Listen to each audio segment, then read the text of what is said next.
All right, hey gang, you are here either live or watching the live group coaching call for the Youth Empowerment Systems online certification. We are going to be covering today the material in sessions 1 and 2 for the cert, hopefully getting you through in these next 2 weeks through these first two little mini tests. And the way the format goes, if you haven't seen it, there's all the material from the first session, which is a lot of information, and then a small test of about 10 questions. Same thing, session 2 builds on session 1, and then a small test for 10 questions. We do that for 2 more sessions. And then finally, there's the big 50-question test, the one that really brings everything together for the end to pass to become a certified youth empowerment coach. This call today, we're not going to be watching the videos. They're already there. You can already watch them on your own. It's already the best material we have from multiple certifications. We want to help give you the context, the subtext, and answer your specific questions for the material. We want to help you understand why we chose these pieces and how it fits in coaching kids, and help make sure you're ready to crush your tests. So without further ado, I'm going to share my screen here. And actually, while I do that, Coach Raff, anything you want to say about the cert while I get this going, or? Sure. I love doing it. And I think that it was an idea that Coach Thackeray, it was his idea to put it into motion. It was something that I had created a system because I wanted to make sure that it's recreatable. And then I'm very grateful for Coach Thackeray because he basically said, we need to package this because other people need to see it. I did it originally just because I like organization, and I wanted to do something that I put it this way. I always wanted to create something that I would have my own kids do. Mm-hmm. And I wanted to create something that actually made sense to me. And I saw the flaws in other systems, right? I saw the flaws in, basically the martial arts side of it was missing the fitness portion at an intelligent level. And then the fitness community was missing the structure and the discipline that the martial arts side had. So we wanted to marry these two together and also take tons of information that I've learned through mentors, seminars, clinics, and just my try for continuing education and to create this. And then Coach Thackeray kind of said, let's share it with the world. And he's the one who was my Elizabeth. I'm joking because he not only organize it, but because he had contribution as well. So, I'm very grateful for him for doing that, because otherwise I would have been sitting on this secret. Yeah. The first time, and this is really how it kind of got started. We were just talking. I remember I was still in my living room at my old apartment in LA. I remember it so vividly when you told me what you did, because I knew you had the kids program, but I never paid much attention to kids program because my impersonation of them is always 4 kids, really disheveled, with a coach who's yelling, telling everyone to go, shut up and stop. That's like always every kids program I saw. Maybe they were a little bigger and I'm a little hyperbole there, but it never interested me. And then you told me what you were doing, and because of our background in martial arts, or people with military background know that order and structure matters so much. But then you take the other part of it of really good progressive fitness, and it took off. And why don't we start off, and this will be how we start this session. Recap us the story of what happened with the old coach that was running your program that did have 2 kids in it, right? So yeah, let's start there, and then we'll jump into the material. So I was away at a training camp, and my business partner had just gotten engaged, and he decided, I'm going to have a family or whatever it may be. And when I was away at this training camp, he had taken a CrossFit Kids certification, which is great because they give you a lot of cool ideas, a great template for the way to do things. But when I came back, he had started the program. And, I was very consumed in what I was doing. I was still a competitive athlete. And I said, well, you understand this is what I've done my whole life, and this is my expertise. And he's like, I go, okay, let's see what you got. So we started running the program. To make a long story short, 6 months later, we used to rotate myself, and we had 3 owners at the time, myself and the 2 main people in the program. And one day when it was his turn to coach, nobody was there yet. And he goes, I hope nobody shows up. The worst. So, the next day I had a meeting with them. I go, guys, I want 100% control of the program. And they go, take it. Because I saw all the flaws in it. I saw the way they were running classes. I saw the classes were, there was no structure and organization, and they're calling him Chris, and there was no coach. I wouldn't, and I understand there was a level of respect that breaks the first rule, which anybody knows what's our first rule. Friendly, not friends. Yep. Right? So friendly, not friends. So that's the main thing is, and we have to make sure that we are, that these kids, they knew that I was coach, not Tony. Tony's their friend, and I'll be friendly with you, but I'm your coach, just like my children, right? Like I'm my kid's father, not their friend. Yeah. The parents aren't bringing them to our gym so they have a cool person to hang out with. They're looking. We say we're three things in our program. Does everybody remember the three things? Anybody here? Coach Jen, you can share with us because what are we? Entertainer, teacher, and parent. Yep. Yeah, entertainer, teacher, and parent. Okay. All right. Well, with that, I took over, and then shortly thereafter, it exploded. I realized that kids need goals, and the first thing is, they're not motivated like us to look good. Even a good program is goal oriented, right? You put your names up on a PR board, whatever it may be. But for kids, they need it. It needs to be tangible, something they could feel, see, touch, and shake. A medal, a sticker, and for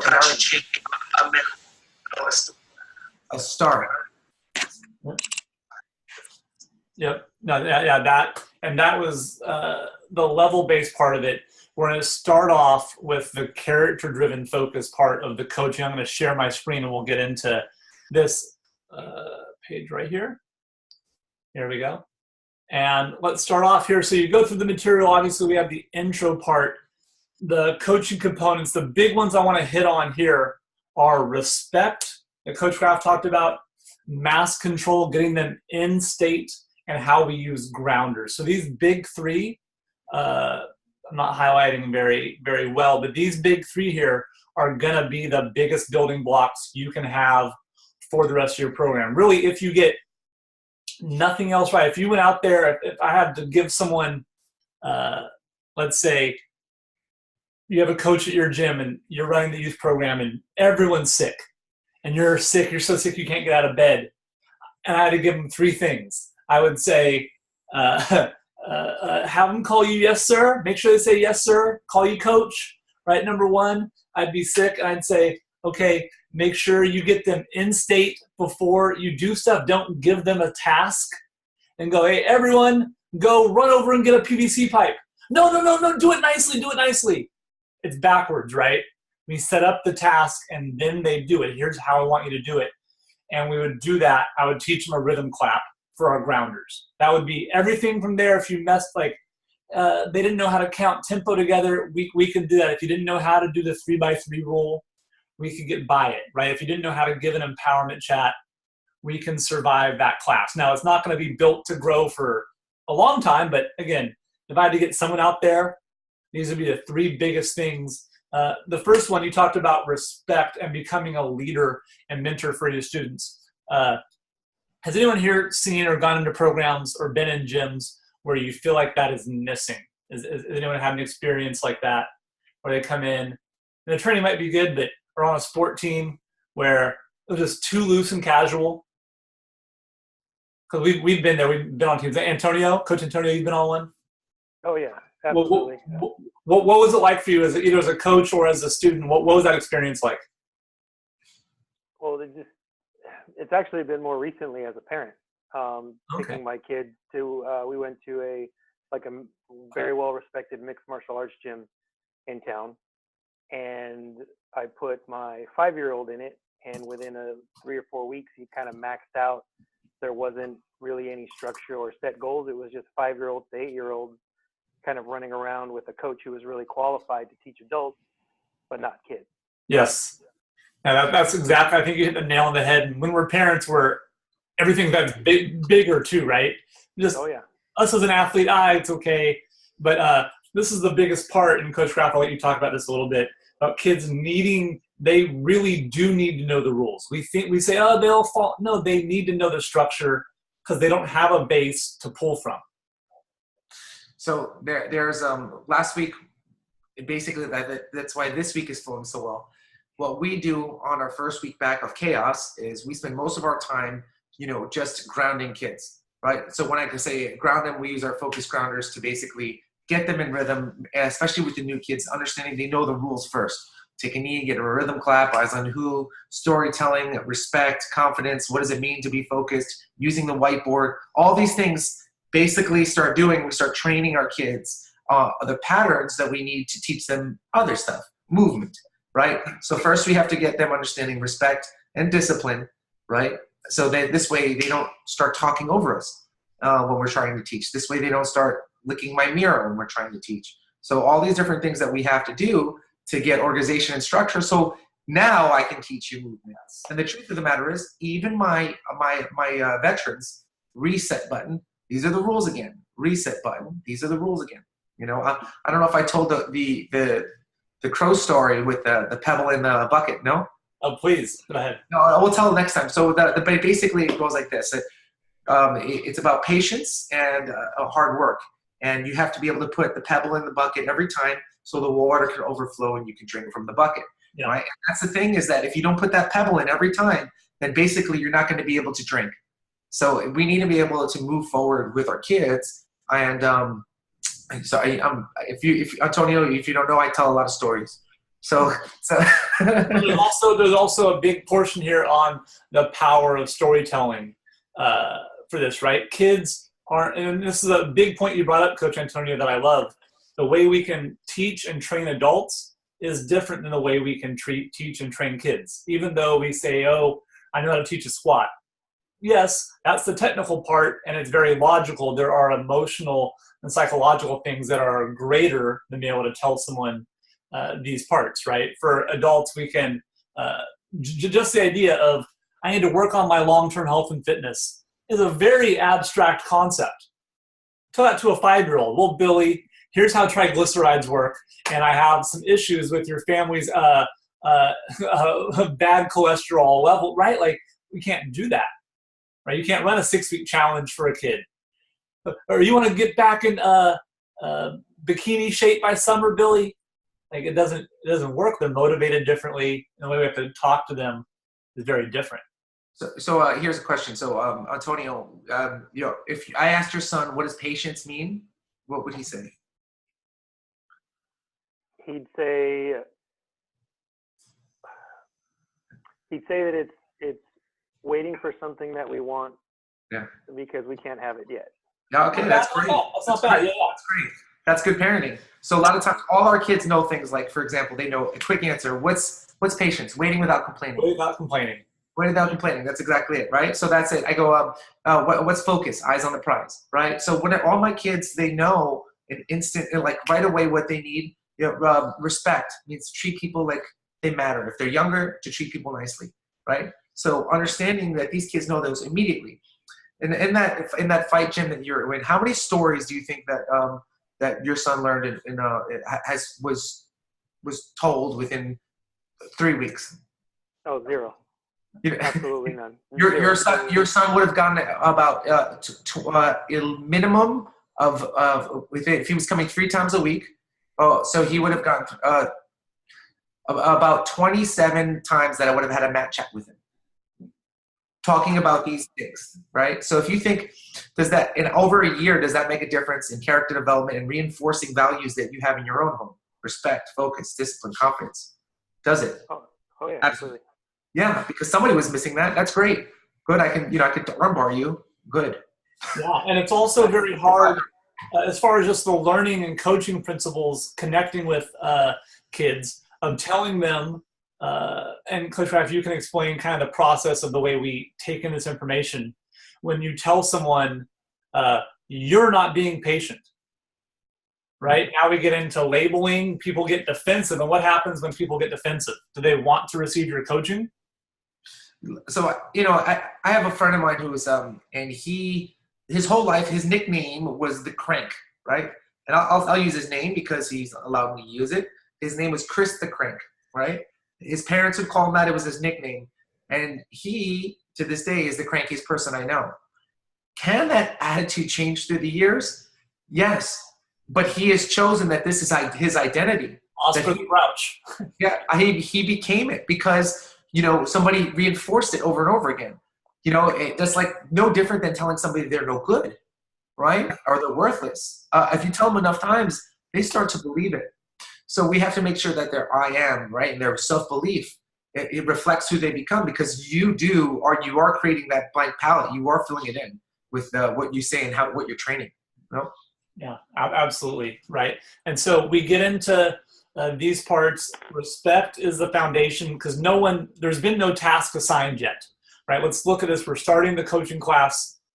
The first thing, respect, I haven't told you how to squat yet. I haven't given you any information.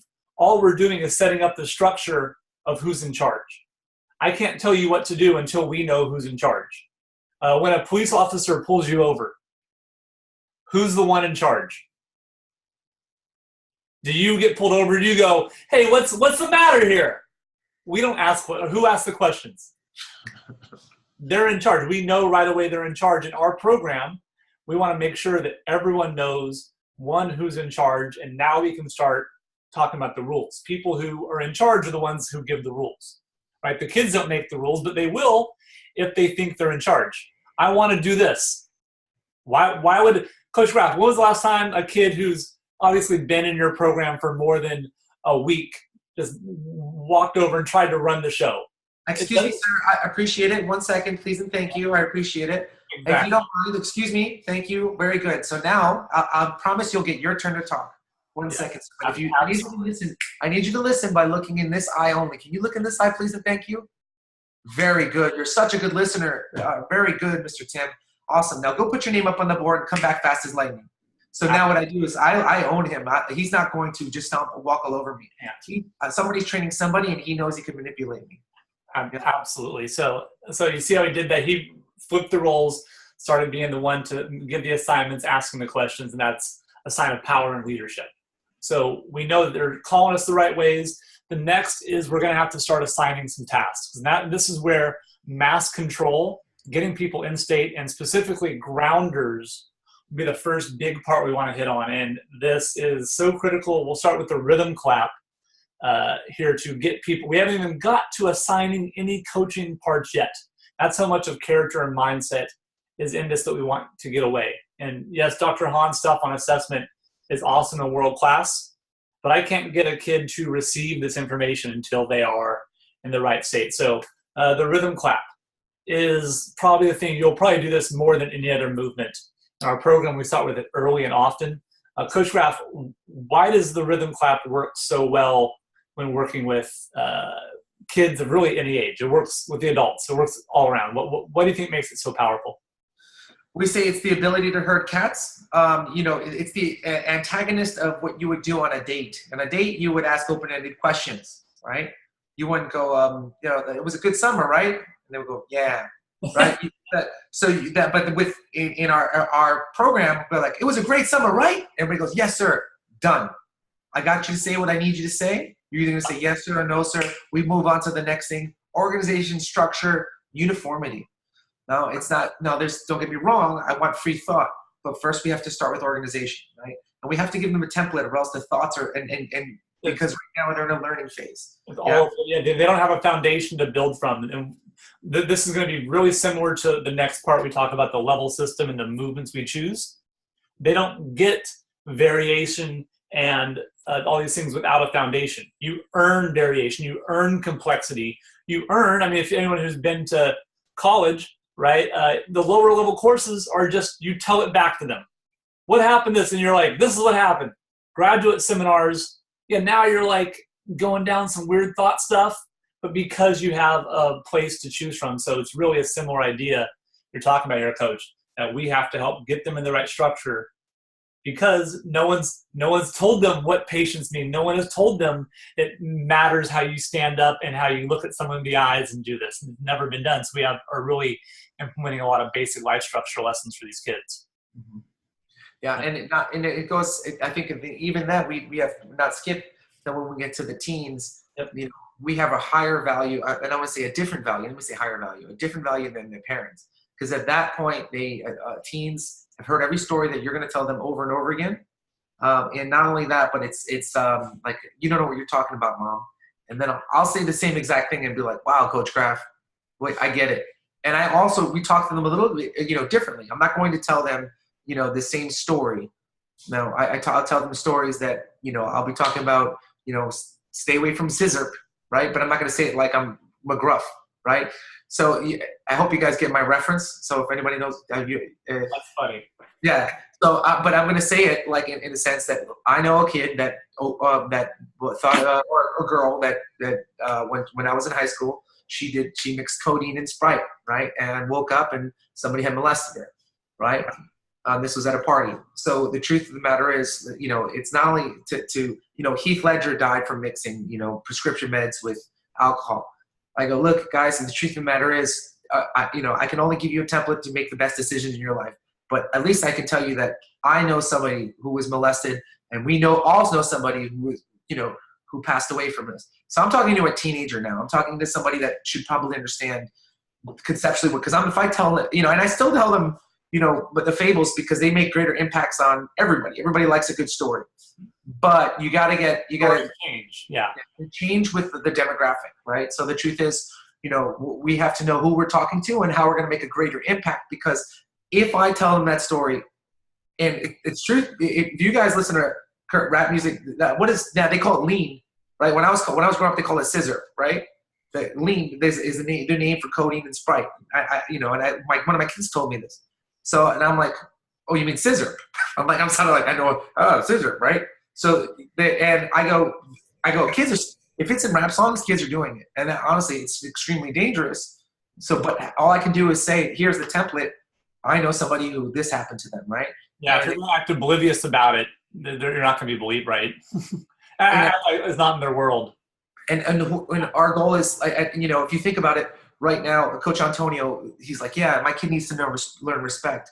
And then, when we talk about when we have kids and teenagers, be like, yeah, my kid's going to go to a party, and they need to know that if they're probably going to do something, they better not do the dumb stuff, right? So that, or whatever it may be, I hope they make better decisions. I hope they understand that if they, where they are and where they if they put themselves in a safe zone.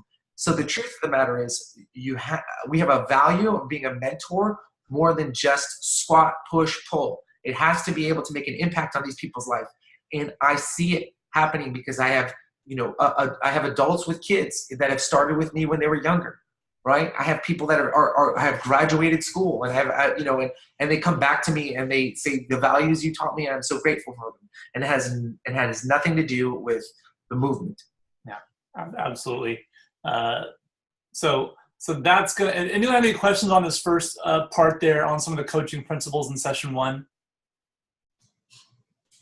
Right. And so this first session, as you'll see, we are building the foundation. There is no foundation. So when we look at the movements we selected, you can watch the videos in there. What we do is we combine every movement with coaching principles that we've laid out already. So you're getting reps and reps. And I urge you to practice these with adults, with kids. You can help whoever, because you need reps on them to get them good. But prone plank and climbing, these are both two that we're going to start off with isometric contractions. So we're starting off with static holds to help kids learn body awareness, not movement. In a lot of planes, it's happening too fast for them to feel it or for us to potentially see it. So we chose those two, partly also because kids are going to climb things. They're not like they're going to do it. I think it's good. And then finally, running, right? That's a thing that happens at school, and all our PE classes, if they have that, or in different activities, they're all going to do some running. So we want to help make sure people understand the basic components of running there. Coach Graff, anything to add on to these first 3 movements here? So we have, first 3 movements are, run, climb, plank, right? Yep. Yes? So we want to make sure that they're all relative and they build off of each other, right? So that's so important that they have core stability before they're able to, like, same thing that Coach Thackeray said. It's make sure that you have alignment before you start going out the gate, right? So these things are imperative. stability before anything else. And that'll actually even lead into the next thing, which is the second rotational cycle, right? Exactly, right? So if we want to work on, let's say pull-ups with kids, we know that there's a lot of steps we have to do to get them to be able to do that. The climbing is an important grip strength one. They can use their legs to hold. We have a chin over bar hold later in the sessions that we work on. And eventually by developing that strength through, and you'll see Dr. Hahn explain it, from isometric contractions to lowering eccentric contractions, and then we can build the strength to do concentric contractions. That's the pull up, right? So and everything in that progress is core to what? Extremity. Core to extremity. Thank you, Coach Jonathan. I saw your lips, right? Core to extremity. So the difference is the strong core, move my arms and legs, running. Strong core, move my arms and legs, rope climbs, right? Everything we do from here is core to extremity. So we always have to make sure that we start at the base of core and go to extremity. Awesome. On session 1, before we jump into session 2, any questions or comments or thoughts on this part? You can type it up in the comments here on the side, or just raise your hand now or speak. Anyone have any questions, comments before we go, Coach Kraft? No, I'm trying to plan ahead. I'm trying to see how okay, there we go. Yeah. See, my fingers are going to look in the next thing when I demonstrate my. Good. So the first part again. Chest match. So the first part, there's a lot of material there. It is the foundation of what we're doing. You're going to see how as we progress on to session 2, there's a mini test there. The mini tests are not meant to be super hard. The final test is a little harder, but now we're on and you'll have your test there. It won't unlock the second session until you pass it. There's an overview, but the big parts now, we're talking about student connection, right? So once we have them in a really good mental state to where they can receive our coaching, we know how to get them in state. Now we have to actually connect. We're not just doing this to beat them down. We're not just getting them to rhythm clap so they know that Tim is the baddest coach around and they're just a kid. We're doing that to get them in a mental place to where now we give them our really good coaching to do that. And there's 3 big parts we want to cover. We want to cover how to use the whiteboard, proper attitude, and PCP. So Coach Raff, the whiteboard is a really, again, this would, if I was going to give someone a 4th tip to coach my class, right, get them in state, make sure they know who's in charge, yes sir, no sir, and the rhythm clap, probably help use their names on the whiteboard is magic. So go ahead and give any context you want to on the whiteboard parts. So the whiteboard is priceless. Yeah. Honestly, if I had to give somebody this tip and teach them how to use it, it is the way we teach through positive reinforcement. We use it how we do proximity praising and how we feed the good wolf. So all those things are templates in one of our programs. So for example, we have Coach Josh, and he's misbehaving. So I'm going to ignore Coach Josh. I'm going to say, Coach Jen, I really appreciate how focused in your eye contact today. That makes a huge difference. That shows me you're a great listener. Please and thank you. I would love it if you went and put your name up on the board for focus. Now what happens to Josh? Josh starts to posture up, right? Versus, Josh, I need you to look at me. Josh, I'm over here. Josh, stop licking the mirror, right? Stop, all those different things. Now Josh is still getting attention. Josh is thriving off of the negativity, and he's going to keep doing it because it's almost a game to him. So the only one that gets to win my game is Jen, because she's being a good listener. And then the other kids start to notice how you get the leader's attention by doing what's right or doing what's wrong. They want to win the game. Again, this is a game. The game is to get the positive praise, hopefully, of the coach. Really to get their attention of the leader. For kids, attention of the leader means they are close and protected. That's a good safety thing for them. But they don't really understand long-term consequences, again, of good and appropriate and inappropriate behavior, right? Not good and bad behavior. It's appropriate and inappropriate. So we have to help model that and then push power onto the kids who are doing it as we need everyone to behave. And there's a lot there. That's really powerful. Over a long enough timeline makes a huge difference. Yes. Because now we have trained these ideals that we want, right? Because on the board, I have 4 things written out. A lot of, depending on the class, they might write it down themselves or I'll write it for them. And basically saying they know the qualities that we're looking for for you to thrive, and now it becomes second nature. Anybody, if you guys ever if you ever met Jared, who was partly one of the founders of my program, when he talks to you, you'll see that when he talks, he almost talks like I do as a coach.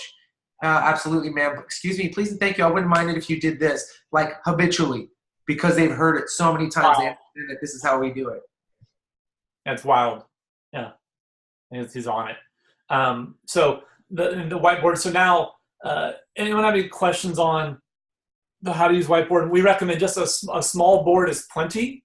One of the really good strategies we see, and we go over this in our licensing program, is having different words that are empowering words. You might have a word for respect up there. You might have a word for, or might be some other words you might put on the board, Coach Kraft. Focus, confidence, respect, and a big one we use is fast as lightning. And so here's, and give an example how you might use one of those things for someone's name on the board. A kid's acting inappropriately, and how do you help rewrite the ship and spotlight someone to get on the board? So let's say we'll use a grounder to reset everybody. Everybody stand up, please and thank you. Yes, sir. Everybody take a knee. Yes, sir. Everybody sit down. Yes, sir. Let's use fast as lightning. Stand up. Oh, very good. Coach Jen, you're being such a good listener. You're fast as lightning. Go put your name up on the board. Everybody else take a knee. Oh, very good. Who else is being focused? Let me see. Making eye contact. Everybody, let's say everybody show me strong back. Good. Everybody, eye contact. And I want you to smile like a happy cat. Very good. Just everybody say strong back. Strong back. Eye contact. Smile like a happy cat. Very good. That is a confident person. Everybody give me a rhythm clap. Show me confidence. Very good. I love it. You guys ready to go? Yes, sir. No, sir. Go. Yes, sir. Yeah. So that's every time you do that, I still just love watching it. It's like it's like playing with a musician who knows the notes ahead of time, right? Like not just like, oh, I can play the scale, but oh, he's going to go to this scale over here in 30 seconds. Here it comes, and you know your steps. So you can rewatch that over and over just to see the steps there. But knowing that, having the whiteboard just as that structure to have something that's going to anchor their positive choices. We're pre-framing the class that these are the positive things we want to see. Focus, fast as lightning, respect. And now what we're trying to do is find kids who constantly either do this behavior on their own, or we notice them doing the behavior that's better than they were doing before. They are respectful, good. We want to help spotlight that versus, again, doing the nagging coaching thing. Please just give me some respect, please. Right? We don't ever want to be there because then we know we're not in charge. And if we're not in charge, they aren't going to be able to learn the real things we want to do, which is more than squats, right? The squatting thing, the level system, it's set. We know it works. It's us having the vehicle to help understand and take in your coaching is really the most powerful part of this. So the first part is the whiteboard. We have proper attitude. Here we can get into proper attitude and PCP. Which would you like to go over next, Coach Kraft? I'll go over PCP. So praise, correct, praise. That's a big one. It's a challenging one. It takes a long time to learn and to master it. And once you master it, you can see it no other way. And you will catch yourself anytime you do anything else. And like I said, people that have been coached in my program, they do it unconsciously. So that's the highest level of learning, unconscious consciousness. So, somebody will say something like, okay, I'll call some. So let's say they do the ball drill and they go, they're doing with the ball drill and they're going from right hand to right hand and not right hand to left hand and left hand to right hand. And I go, that's excellent. You have great coordination. I love it. And you know, it'd be even better if you went from right hand to left hand and left hand to right hand. That would show your highest level of skill. Please and thank you. That'd be so good if you did that. Awesome. So what happened is I started off, and actually I went positive like across the board because instead of don't do that, right? So I go, instead of saying, you have to catch with your left and right. Stop just throwing with one hand. If I said that to you, that's A, that's not showing you respect, right? And it's B, it's kind of beating you down a little bit versus lifting you up. Fantastic coordination. I would love it if you switch from left to right and right to left. That's fantastic though. So what we do is it's called compliment sandwich. right? Or, some people call it whatever it may be.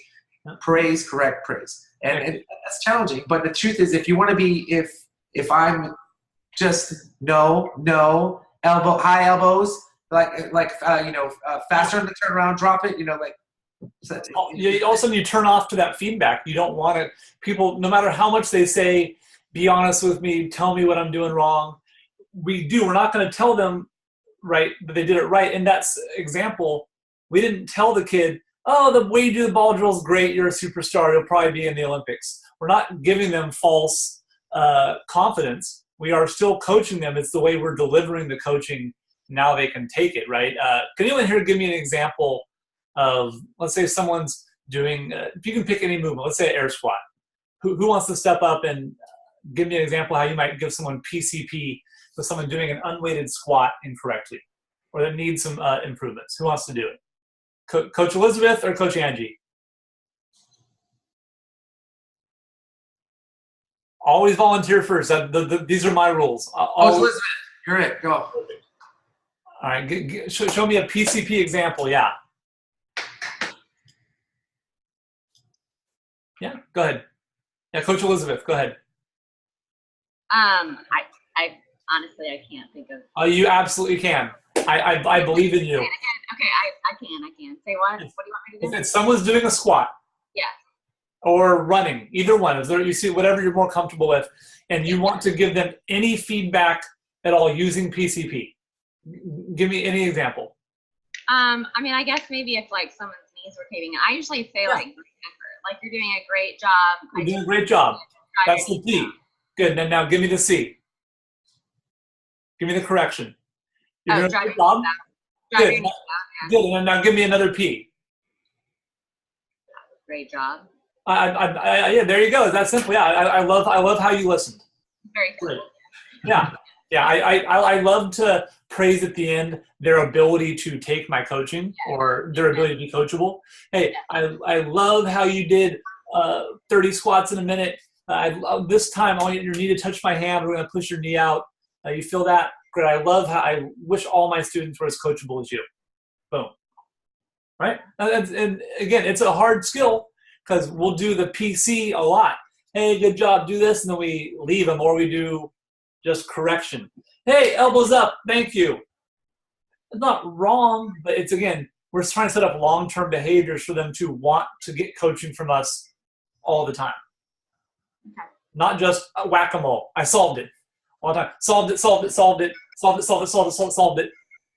Right? That's what it comes. Elbows, knees, heels. Good. Man, coach that class. Woo! We have to think of it as, like, imagine if you had a stick in your hand, and when you were teaching, and every time somebody messed up, you'd hit them with a stick. Now you can get the result. You probably get really great results with a few people, because a lot of people would leave, but you wouldn't have longevity, and your long-term damage would be that it's very difficult to fix. It usually takes therapy. The easy answer is no, right? Right. The challenging thing to do is until you get good at it, is to say, oh, okay, that's great. I would love it it'd be much better if I try to please, do your best to please, thank you. I appreciate that. That's excellent. So there you go. So those things are challenging to do because they take patience and they take a little bit more work, right? It's like training a dog and just shoving their nose in the pee, right? You could do it, but do I got a dog that every time I go to pet him, he twitches like this? I don't want that. I want to make sure that we're teaching properly, right? We can do it that way, but the truth of the matter is, do you want somebody teaching your kid like that? They're already got to deal with me and my challenges. Now I got to create more in their life, artificial ones. Absolutely. And we look at it as far as on a spectrum of long-term development. Why do we start with, let's say, isometric muscle endurance contractions to start? Why is it wall sit, chin over bar hold, and not just, can most kids do a kipping pull-up? Probably. They can probably get one if they just swing. Maybe they could do it, right? Maybe they could do a jump without being spotted, right? Maybe we can. But what we want to do is unlock more of their potential by a good developmental system, by focusing on this first. They can kids run without the run rules? Yeah, they've been doing it for millions of years. But by knowing the methods of good running mechanics, will that help them run faster, further, with less injury? Yes, it will. Same thing here with coaching, even more so. Yes, we can solve it quicker, probably. Yeah, by just going, no, that's not it. And they stopped. Why? Well, just hit them. No, knock it off. They will stop it. But it blunts their long-term progress instead of opening up more long-term stuff, which is an example of Coach Kraft's student, Jared, that they're more enjoyable to talk to as adults. They have better opinions. And that way he started off this call by saying he was going to help guide their answers in the beginning. It's not to guide them to make little Coach Kraft automatrons. It's so they have their own really interesting opinions that we respect as adults when they're older, and we want to talk to them. I actually care about your opinion now. You put the reps in and you have good things to say, and I want to hear it. Versus, this is just more disease talk, and it's nothing of value, and now I don't want to be around you, right? So these things should help open up more long-term potential for people by putting in more work early, right? And that's a big premise of the sessions 1 and sessions 2. Again, through the movement parts, we are building up on some of the contraction pieces, going into eccentrics and concentric contractions. So the push-up, obviously, is going to be down and then pushing up, eccentric into concentric contraction. They're built on isometric contraction in the prone plank. Same for the other stuff, the jump rope. Now jumping up, being able to make sure they're solid in the wall sit, and isometric contraction that's going to be able to build on to the box jump coming up in the next session. So are there any questions on the material in session 2 before the test there? Because those are all there. And again, if any of those parts didn't make sense, it's all laid out in the material. I just want to make sure everyone's getting a big part of the why behind, hey, here's how it's structured. Here's why this is so critical, and not to gloss over the parts, especially the coaching components. That forms the backbone, especially for level sessions 1 and 2. Has anyone here, have you guys finished the test on session 1, session 2 yet? Has anyone here made it through those? Okay, just session 1, Coach Antonio, or both? Just session 1 so far. Awesome, awesome. So our next call is going to be in 2 weeks on Tuesday, September 11th at 11 a.m. So if you guys can get through these first 2 tests, I know there's a lot of material to watch. 1 test a week, it takes about an hour total time to get through. So if you could do 1 per week, you'll be right on track. If not, again, we'll give you the forward-looking ideas, but if you could do those tests and then you're going to review the material, we will be going over sessions 3 and 4 on the next one, and then we'll go over a final test prep session for everyone, because the final test is 50 questions. Hopefully by then you have reps working with kids. The best way, I mean, Coach Raff, best way for them to start learning this is just to start working on it with people, with adults, anyone they're coaching, grab a kid and help them, right? That's looking at our own vocabulary when we're talking. This stuff translates well. It's just, you got to get creative, because obviously you're not going to tell people to take a knee, right? But the thing is, if you're losing a class, for us, it's our 9 a.m., right? It's our, we call it the Pinecrest Moms, right? So for us, it's like we have, they tend to talk when anybody's trying to run a warm-up or whatever it may be. So we are a little bit more clever. Instead of saying, everybody take a knee and give me a rhythm clap, so I'll have everybody do a call to response one way or another, or I'll start shifting movements quickly. And it's kind of a clever way of doing grounders. We just do this. Everybody, let's get into a Saigon squat, heels extended, cobra stretch. We're going to rotate down. All right, Saigon squat. Extend your heels, drop down to cobra stretch. Now I get all these people running in line up, and I say, ready? Here we go. 1, 2, 3. Now I did a grounder. Because if you're not keeping up and you're talking like this, everybody else is doing the movements and you look like an idiot, right? So the truth is, I did a grounder. Yeah, and the thing is, if this stuff translates, it translates to herding cats, and in that instance, people forget, and we wish that everybody would be courteous. It's a lot harder for me to give a power chat to a grown-up, but we always say that the difference between teaching kids, as we say, we're entertainer, teacher, and parent. Entertainer, teacher, therapist when you teach adults. The only difference, yeah. Well, awesome, guys. Well, if there's no other questions here, excited to see you get through the material. The best and fastest way to get your questions answered is in our private Facebook group. That's our Youth Empowerment Systems Facebook group on the Facebook. Just ask a question on material there is the fastest way to do it, and you'll get a bunch of people able to chime in on that. In the meantime, we're back for our next call in 2 weeks, Tuesday, September 11th. If you're in licensing, we are on next Tuesday for our deep dive for back to school and fall prep for you that are in licensing program. Coach Kraft, final word before we hop here? Coach Anthony, Antonio, do you have any questions about the thing you just passed, the first level? No, it's fantastic. I've got already implementing it, and it's perfect. Awesome. All right, guys.